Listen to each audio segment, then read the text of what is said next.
ঠকাইছো না, তুমিও ঠকবা, জিততে পারবা না।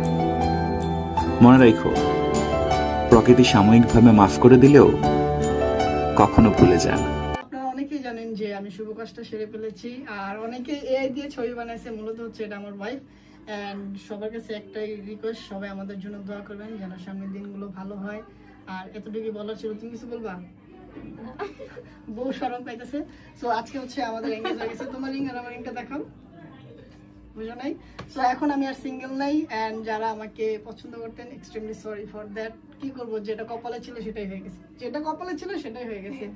সো এতটুকু বলা ছিল, সবাই আমাদের জন্য দোয়া করবেন। আসসালামু আলাইকুম। মেহেন্দি হোসেন বিয়ে করে এবার টোন কাটলো ঋতুকে। ঋতু হোসেনের সঙ্গে একটা সময় প্রেমের সম্পর্ক ছিল মেহেন্দি হোসেনের। তাদের প্রেমের সম্পর্ক নিয়ে সর্বদা গরম থাকতো সোশ্যাল মিডিয়া। তবে সেসব বিষয় ধামাচাপা দিয়েছে মেহেন্দি হোসেন নিজেই। তিনি জানিয়েছিল যে ঋতু হোসেনের সঙ্গে তার খুব ভালো বর্নিং, তার জন্য লোকে তাদেরকে নিয়ে এই সম্পর্কটা নিয়ে সন্দেহ করে। আমাদের ব্যক্তিগত কিছু আছে যেই কথাগুলো সোশ্যাল মিডিয়ায় বলার মতো না, এমনই কথা বলেছিল ইন্টারভিউতে মেহেন্দি হোসেন। তবে সেই সময় সবাই কনফার্ম ছিল যে মেহেন্দি হোসেন আর ঋতু হোসেনের মধ্যে প্রেমের সম্পর্ক আছে। তবে হঠাৎই দুদিন আগে মেহেন্দি হোসেন বিয়ে করে যেন সকলকে তাক লাগিয়ে দেয় এবং ঋতুকে টোন কেটে বলে যে আমার কপালে ছিল সেই আমার জীবনে এসেছে, কারোর যদি খারাপ লাগে তাতে আমার কিছু করার নেই, তার জন্য আমি দুঃখিত। নাম না করেই ঋতু হোসেনকে খোঁচা মেরেছে। অন্যদিকে অন্তরার সঙ্গে আদায় কাজকলার সম্পর্ক মিথিলা জানিয়েছে যে তার আসল ভাবি এবং সুন্দর ভাবি মেহেন্দির বউ।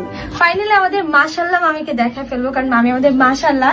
আর হচ্ছে সহ্য করার মামি আগে আপনি ফিরেন, তো সুন্দর দেখেন আপনারা আমাদের মামি। বাট মামি প্লিজ আমার সাথে ঝগড়া করবেন না, হ্যাঁ, কারণ আমি কিন্তু আপনার মেয়ে মা দুইটাই, তো ঝগড়া করা যাবে না। আর মেহেদি মামা কামিন, আজকে কিন্তু মেহেদি মামা রিং পরে ফেলছে। মানে আমরা সেদিন গেছিলাম মামিকে দেখতে, বাট আমাদের মামার তো বিয়ে মানে পাগল হয়ে গেছে। দেখছি আমরা হচ্ছে, আমি পাগল হয়নি, ও পাগল হয়েছে। আমি না, বলো তুমি আমাকে কল দিয়ে বলছো আমি পাগল হয়েছি।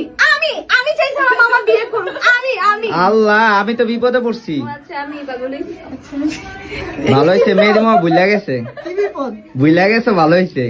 এটা মিথিলাকে বাসায় যাইতে যাইতে বলবো না, ও আমার লাগে, আমি করি তা তোরা আমার লাগে। মাশাআল্লাহ আমার ফ্যামিলির সবাই খুশি যে দেখছে। আমাদের মামি হচ্ছে একদম রিয়েল মামি, ফেসটা দেখে নেন ভালো করে। এআই দিয়ে না হলো 6টা ফেস করছে।